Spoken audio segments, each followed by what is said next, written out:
And we're back to learning Illustrator in the year date 143. Let me show the pucker tool. Once again, it can be found where the width tool is. So if you can't find it, press Shift W and then right click on the box that's highlighted. You can double click on it to open the pucker tool options. Here the most important are width, height and intensity. And what it does, it kind of sucks in the area that you left click drag on. For example, like this.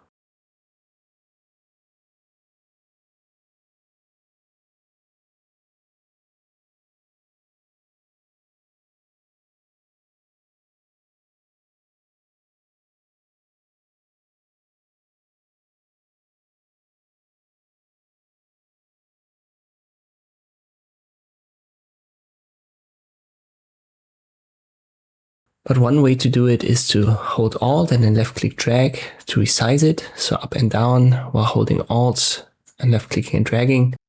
This would be the same size as my rectangle. And you can see the more you left click drag here, the more it tries to create a straight line.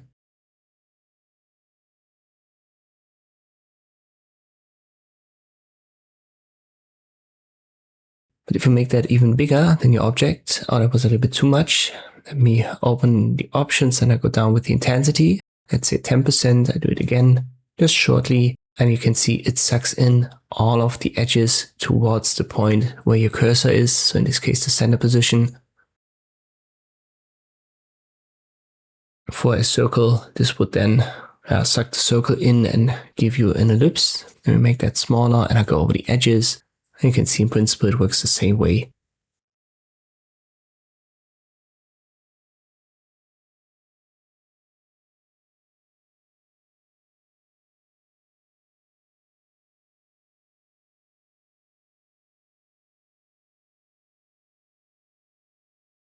One more thing to add, you can also position your cursor outside of the object so that there's just a little bit of an overlap, but especially the center point of your cursor is outside of the object. And if you left click drag now, the points that are inside of the circle will be drawn, in this case downwards towards the center of your cursor.